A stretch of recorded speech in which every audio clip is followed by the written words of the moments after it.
মার্কিন নির্বাচনে জয়ের পথে রিপাবলিকান প্রার্থী ডোনাল্ড ট্রাম্প এগিয়ে 213 ইলেকটোরাল ভোটে।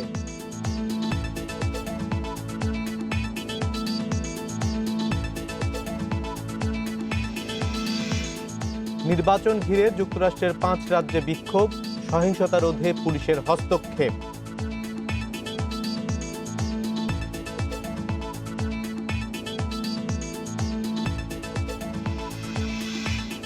যুক্তরাষ্ট্রের সিনেট নির্বাচনেও চলছে হাড্ডাহাড্ডি লড়াই। এখন পর্যন্ত 46টি করে আসন ডেমোক্র্যাট ও রিপাবলিকানদের।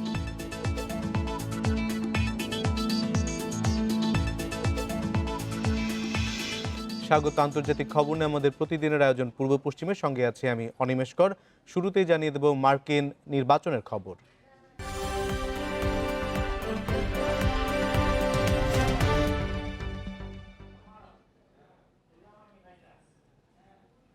যুক্তরাষ্ট্রের প্রেসিডেন্ট নির্বাচনে বেশিরভাগ রাজ্যের ভোট গণনা শেষ। Florida, Texas, Indiana, Oklahoma, Kentucky, Tennessee, West Virginia সহ 22 রাজ্যে রিপাবলিকান প্রার্থী ডোনাল্ড ট্রাম্পের জয়ের পূর্বাভাস দিচ্ছে বুথ ফেরত জরিপ।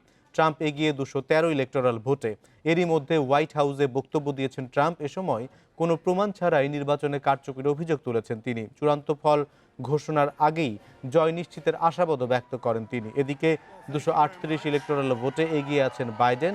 বুথ ফেরত জরিপে গুরুত্বপূর্ণ রাজ্য ক্যালিফোর্নিয়া সহ 20টি রাজ্যে জয়ের পথে তিনি। উইলমিংটনে দেয়া ভাষণে বিপুল সমর্থনের জন্য ভোটারদের ধন্যবাদ জানান বাইডেন। জয় নিশ্চিতে দুই প্রার্থীর প্রয়োজন 270 ইলেকটোরাল ভোট।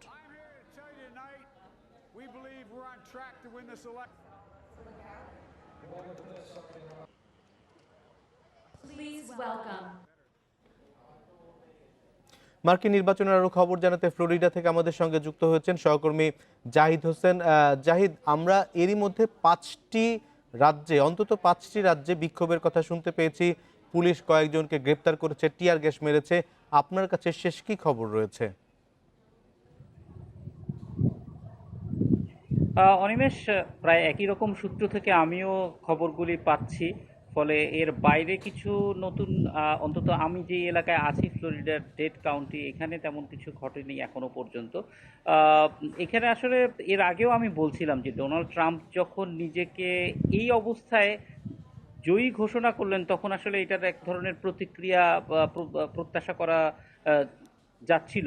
ফলে সেই কারণেই হয়তো এই ধরনের ঘটনাগুলি ঘটে থাকতে পারে। তবে আজকে এবং আগামীকালকে পরিস্থিতি কোন দিকে যায় সেদিকে নজর রাখতে হবে। অনিমেষ, একটা জিনিস এখনো পর্যন্ত আসলে কোনো দলই সুনির্দিষ্টভাবে জিততে যাচ্ছেন বা জিতেছেন এটা এখনো পর্যন্ত বলা না।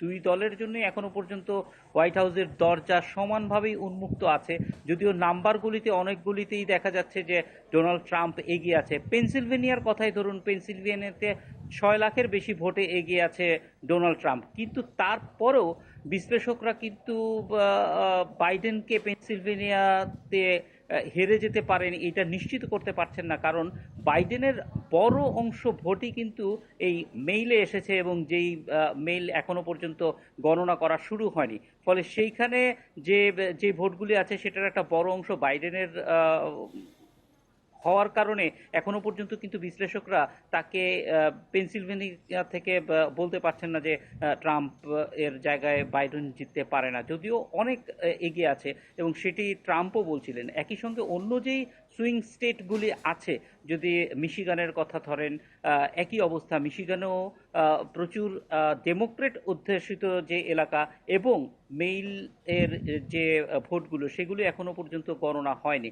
এরকম একটা পরিস্থিতিতেই যখন ভোটের গণনা চলছিল, তখনই ডোনাল্ড ট্রাম্প আসলে গণনার সঙ্গে নতুন করে ভোট দেওয়া হচ্ছে এরকম একটা মিথ্যা তথ্য বা মিথ্যা অভিযোগ তিনি করেছেন।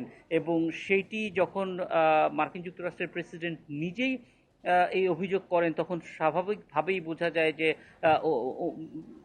ট্রাম্পের সমর্থকরা এটাকে অনেক বেশি উদ্বেলিত হবে এবং তারা আসলে মনে করতেই পারেন যে তাদের বিজয় কেউ যাতে ছিনিয়ে নিতে না পারে সেই ব্যবস্থা করা হবে। এবং সেটার প্রতিক্রিয়া হিসেবেই নানান জায়গায় সহিংসতার যে ঘটনাগুলি ঘটছে সেটা অবশ্যই তারই প্রত্যক্ষ প্রভাব বা ফল আমরা বলতে পারি। জাহিদ হোসেন, আপনাকে অনেক ধন্যবাদ আমাদের সঙ্গে যোগ দেবার জন্য। মার্কিন নির্বাচনের বুথ ফেরত ফলাফলের বিষয়ে আরও জানাতে স্টুডিও থেকে যোগ দিচ্ছেন সহকর্মী আশিক হোসেন। আশিক, অন্যতম ব্যাটলফিল্ড রাজ্যগুলোতে সবশেষ পরিস্থিতি কি? বাইডেনের জয়ের সম্ভাবনা আপনি কতখানি দেখছেন এবং সবশেষ কি খবর রয়েছে আপনার হাতে? দেখুন, এখন পর্যন্ত আমার হাতে ৪৫টি রাজ্যের ফলাফল এসে পৌঁছেছে এবং এর মধ্যে আমরা দেখতে পাচ্ছি যে বাইডেন ২২টি রাজ্যে এগিয়ে রয়েছেন এবং তার বিপরীতে ট্রাম্প এগিয়ে রয়েছেন ২৩টি রাজ্যে। কিন্তু যদি ইলেকটোরাল কলেজ ভোটের পয়েন্টের কথা বলা হয় সেক্ষেত্রে কিন্তু বাইডেন এখনও এগিয়ে রয়েছেন, ২৩৮ ইলেকটোরাল পয়েন্ট রয়েছে তার। অন্যদিকে ট্রাম্পের ইলেকটোরাল পয়েন্ট ২১৩। আর আপনি যদি জানতে চাচ্ছিলেন যে ব্যাটলফিল্ড স্টেটগুলোর কথা, এখন পর্যন্ত কিন্তু উইসকনসিন, পেনসিলভানিয়া, মিশিগান এবং জর্জিয়া যে যে রাজ্যগুলো রয়েছে সেগুলোর থেকে কিন্তু এখনও ফলাফল কিন্তু এখনও ঘোষণা করা হয় নাই। তার কারণে এই যে এই রাজ্যগুলো রয়েছে এই রাজ্যগুলোই কিন্তু শেষ পর্যন্ত আসলে নির্বাচনের ক্ষেত্রে কে প্রেসিডেন্ট হবেন তার নীতি কিন্তু এই রাজ্যগুলোর ভোটের মাধ্যমেই নির্ধারিত হবে, এমনটা আসলে অনেকটাই এখন নিশ্চিত।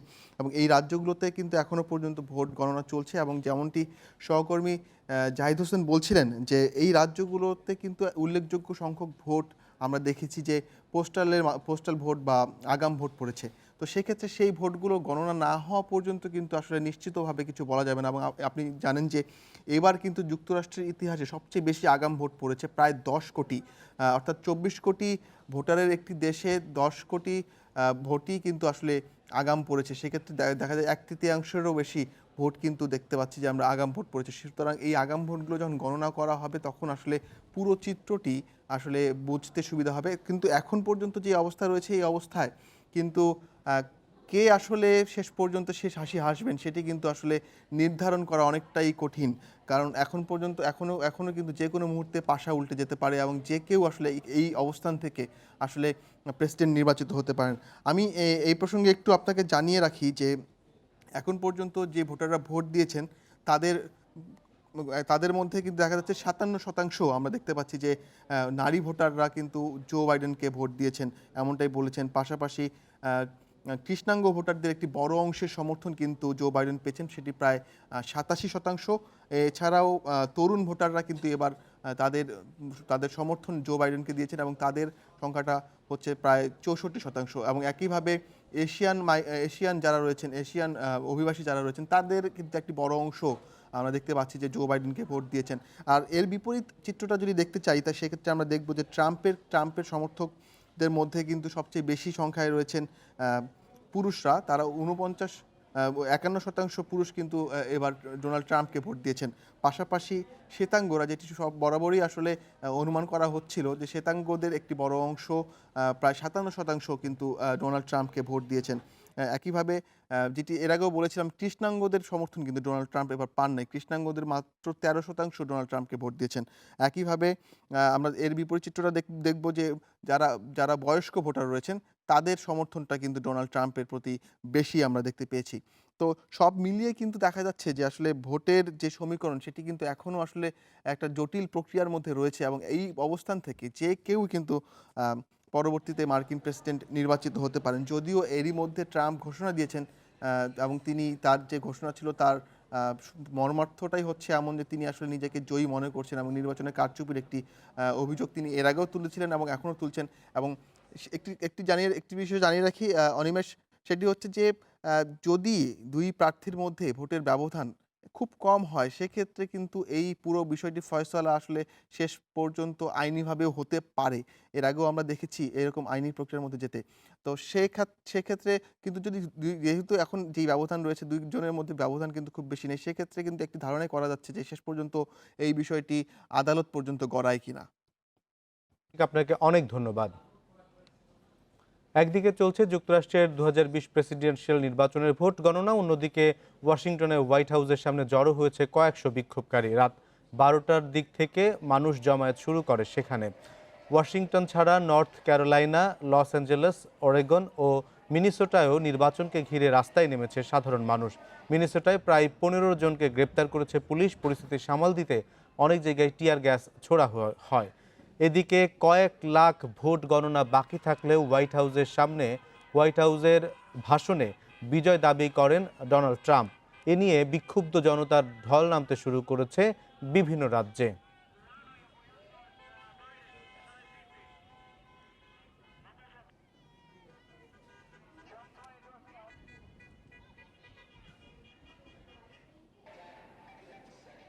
এবার মার্কিন নির্বাচন নিয়ে কথা বলতে আমাদের সঙ্গে যুক্ত হচ্ছেন সাবেক রাষ্ট্রদূত রাশিদ চৌধুরী। রাশিদ চৌধুরী, আপনাকে স্বাগত জানাচ্ছি। আমরা কিছুক্ষণ আগে ডোনাল্ড ট্রাম্পকে বলতে শুনলাম, তিনি বলছেন কোনো ধরনের প্রমাণ ছাড়াই নির্বাচনে কারচুপির অভিযোগ তুলছেন তিনি। এই অভিযোগের কোইন্সিডেন্স কি হতে পারে? আহ, মার্কিন যুক্তরাষ্ট্রের, আমি তো স্টুডেন্ট অফ পলিটিক্যাল সায়েন্স, তাদের কনস্টিটিউশন চেক ব্যালেন্স আছে। এরকম আগে এতটা হয় নেই, কিন্তু ইলেকশন কোশ্চেন করাটা এটা নতুন কিছু নয়। কিন্তু আমার পুরো বিশ্বাস যে গণতান্ত্রিক দেশের আমেরিকান জনগণ, আপনারা দেখেছেন যে যে হারে তারা ভোট দিয়েছে এবং যেভাবে তারা এই প্যান্ডামিকে, the largest turn out in the history of America, তারা they will sort out the problem. এখন অনেক ভোট বাকি আছে, কাউন্টিং বাকি আছে, এছাড়া কোর্টে যাবে, হয়তো সুপ্রিম কোর্টে যাবে, অনেকগুলো প্রসেস আছে, কিন্তু eventually Americans they will protect the democracy, এটা আমার বিশ্বাস। যে আপনার কাছে আরেকটি বিষয় জানতে চাই, যে এই নির্বাচনের ফলাফল যাই হোক, যদি ট্রাম্প থেকে যান অথবা জো বাইডেন যদি আসেন, তাতে বাংলাদেশের সঙ্গে মার্কিন যুক্তরাষ্ট্রের সম্পর্কের কোনো ধরনের উন্নতি বা অবনতি হবে কিনা? বাংলাদেশের সঙ্গে আমাদের বিশ্বাস যে মার্কিন যুক্তরাষ্ট্রের সম্পর্ক যা যে বন্ধুত্ব সম্পর্ক থাকবে, আরও শক্তিশালী হবে। এবং আমাদের যে প্রত্যাশা, আমাদের জনগণের প্রত্যাশা, যে এই কোভিড সময় এবং পোস্ট কোভিডে এই যে বড় একটা চ্যালেঞ্জ আসছে, তো সাংঘাতিক অর্থনৈতিক একটা চ্যালেঞ্জ, এবং সারা পৃথিবীতে, খালি ডেভেলপিং কান্ট্রি না, মার্কিন যুক্তরাষ্ট্রে, ইউরোপে লোকের চাকরি নাই, অনেক সমস্যা। তো আমরা যেটা প্রত্যাশা করি সেটা হচ্ছে যে মার্কিন যুক্তরাষ্ট্র যেই লিডার হোক না কেন, প্রেসিডেন্ট হোক, সে একটা ইনিশিয়েটিভ নেবে for global piece and stability. কারণ অনেক সমস্যা, অনেক জায়গায় আমরা দেখছি সংঘর্ষ হচ্ছে, চায়না, ইন্ডিয়া, অন্য অন্য জায়গায়, পাকিস্তানে, আর মিডল ইস্টে, এইসব জায়গায় মার্কিন যুক্তরাষ্ট্র একটা ইনিশিয়েটিভ নেবে, ইরানের সঙ্গে ইনিশিয়েটিভ নেবে, অন্য অন্য দেশের সঙ্গে, যাতে আমরা একটা শান্তিপূর্ণ গ্লোবাল অর্ডার এই সময় খুবই প্রয়োজন। কোনো রকমের মিলিটারি কনফ্লিক্টে নিশ্চয়ই যাবে না, অথবা এনকারেজ করবে না। কারণ এই সময়টা এত বড় চ্যালেঞ্জ। দেখেন আমেরিকাতে, যুক্তরাষ্ট্রের দেখেন কী অবস্থা, ইকোনমিক অবস্থা, চাকরি বাকরি নাই, সবাই একই। তো আমরা এই চ্যালেঞ্জটা মোকাবিলা করার জন্য খুবই গুরুত্বপূর্ণ, আমরা collectively we want to meet the challenge in a global peaceful order. এবং আমরা আশা করব থ্রু ডিপ্লোমেসি অ্যান্ড নেগোসিয়েশন সব সমস্যার সমাধান হবে, এতে মার্কিন যুক্তরাষ্ট্র লিড দেবে। আমরা আপনার সঙ্গে এই আশাবাদের সাথে আশাবাদ করতে চাই। আপনাকে অনেক ধন্যবাদ আমাদের সঙ্গে যোগ দেওয়ার জন্য। যুক্তরাষ্ট্রের সিনেট নির্বাচনেও চলছে হাড্ডাহাড্ডি লড়াই। এখন পর্যন্ত 46টি করে আসনে জয়লাভ করেছেন ডেমোক্রেট ও রিপাবলিকান নেতারা। 100 আসনের সিনেটে সংখ্যাগরিষ্ঠতা পেতে 51টি আসন প্রয়োজন। এর আগে সিনেটে রিপাবলিকানদের সংখ্যাগরিষ্ঠতা ছিল। ডেমোক্রেট সমর্থিত রাজ্য আলাবামায় ডেমোক্রেট প্রার্থী জো জোন্সের জেতার কথা থাকলেও বিপুল ব্যবধানে হেরেছেন রিপাবলিকান টমি টিউবারভিলের কাছে। অন্যদিকে কলোরাডোতে রিপাবলিকানের আসনে জয় পেয়েছেন ডেমোক্র্যাট জন হিকেনলোপার। এদিকে সিনেটের সংখ্যাগরিষ্ঠতা নেতা কেন্টাকির মিচ ম্যাককোনাল মঙ্গলবার পুনর্নির্বাচনে জয়লাভ করেছেন। এর ফলে কংগ্রেসের ক্ষমতাধর এই রিপাবলিকানের আরও 6 বছর সিনেটে বহাল থাকা নিশ্চিত হলো। 78 বছর বয়সী ম্যাককোনাল 1985 সাল থেকে সিনেটে দায়িত্ব পালন করেন এবং তিনি ক্যাপিটাল হিলে প্রেসিডেন্ট ডোনাল্ড ট্রাম্পের একজন গুরুত্বপূর্ণ বন্ধু। এবারের মার্কিন প্রেসিডেন্ট নির্বাচন নানা কারণে একাধিক ইতিহাস গড়তে যাচ্ছে। নির্বাচনে প্রবীণতম না ইমপিচমেন্টের দোরগোড়ায় যাওয়া ব্যক্তি প্রেসিডেন্ট হচ্ছেন, সেটি এখন সবচেয়ে বেশি আলোচনায়।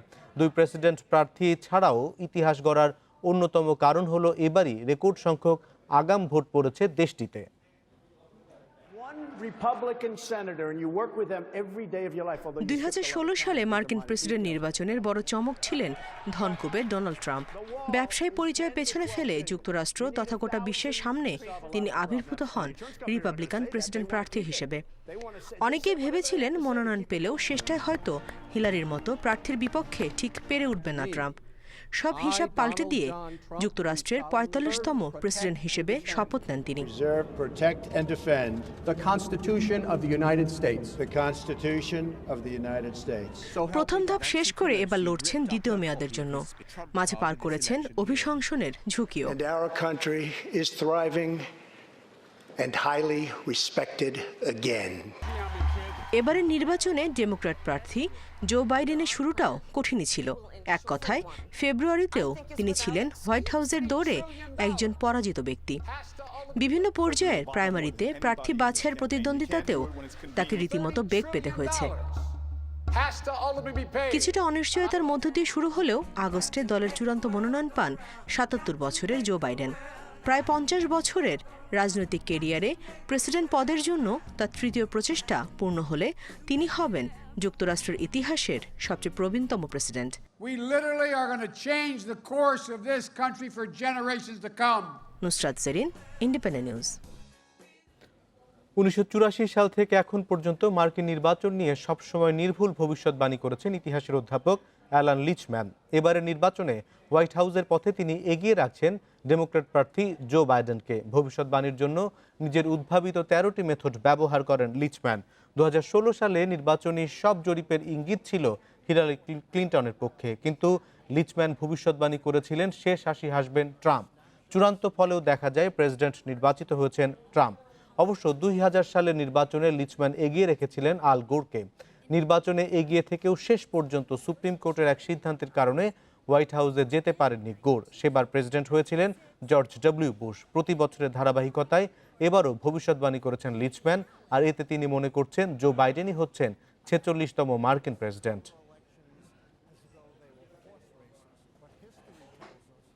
এই ছিল পূর্ব পশ্চিমে ইন্ডিপেন্ডেন্ট টেলিভিশনের সব খবর। আরও বিস্তারিত জানতে চোখ রাখুন ফেসবুক, ইউটিউব এবং টুইটারে। সাথে থাকার জন্য ধন্যবাদ।